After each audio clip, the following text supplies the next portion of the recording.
完全對稱嘅佈局。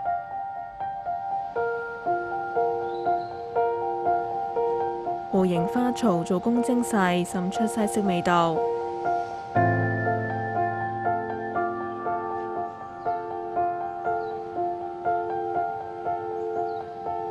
平頂建築，天台特設中式亭台。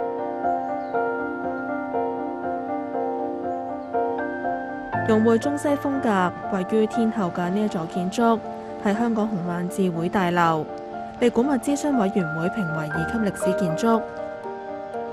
紅卍字會咧就係以促進呢個世界和平啦，同埋呢個救濟災患呢個宗旨嘅。咁就我哋係倡導呢個儒釋道耶會5教合一。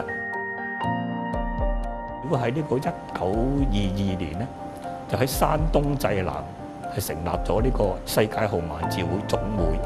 香港紅卍字會就喺1931年咧就成立，當年就係1938年咧呢個我哋嘅大樓就開始建築籌劃，咁而去到1940年咧就落成嘅。大樓採用當時流行嘅折衷主義風格建成，外貌同埋建築方法都以西式為主，但係內堂佈局同埋裝飾就呈現傳統中式味道。風格咧就係用一啲好簡單嘅設計，迎合翻加埋中西合璧。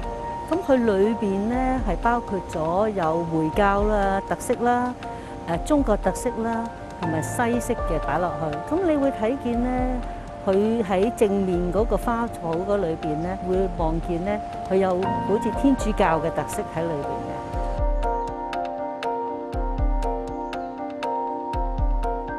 佢係對稱嘅，即係左右兩邊都對稱，所以佢樓梯你會見到左右都係一樣啦。咁再加上咧，佢好似喺嗰個騎樓裏邊咧，第一層咧就係中式，第二層咧就係西式。咁佢再加上咧，佢有個白色嘅圓拱嗰度咧，佢就似係回式嘅。呢度樓高3層。門前空地嘅中央放置咗古色古香嘅鐵爐，六角形嘅大門有立體金色花紋雕刻，都係建成至今一直保留。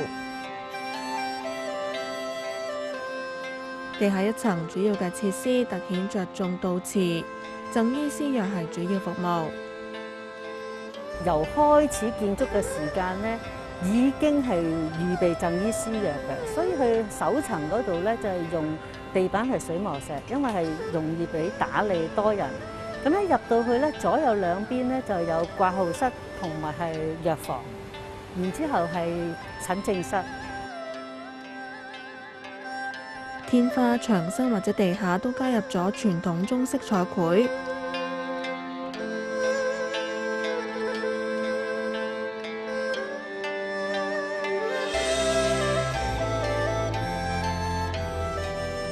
水磨石樓梯、木扶手，配上咗紅色雲朵裝飾。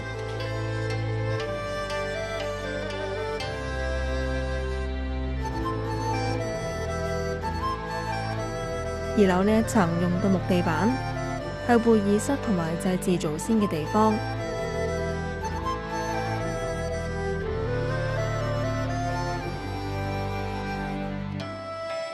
擺設裝飾80幾年不變。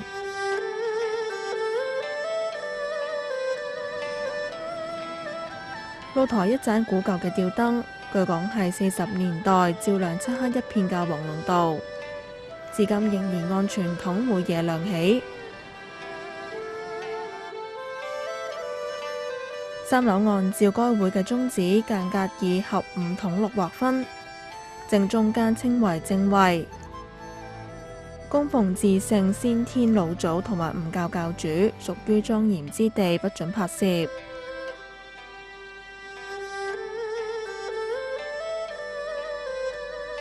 六院好似一間公司唔同嘅部門，包括座院、壇院等，分佈喺走廊。大樓背後有一處天井，成為高樓大廈嘅合縫中一片全色空間。兩邊天花做滿咗精緻嘅紅棕色裝飾，提醒到訪嘅人保持平靜思緒。而坐落喺大樓前面超過100年歷史嘅細葉榕古樹，視為一幅天然屏障。而呢棵樹亦只可以喺洪萬字會兩座建築物而有咧，其他就冇噶咯喎。擋住外邊嘅煩擾嘅世界，俾一個好好嘅環境、好寧靜嘅地方，我哋去修練打坐，鑽研我哋嘅靈修咧。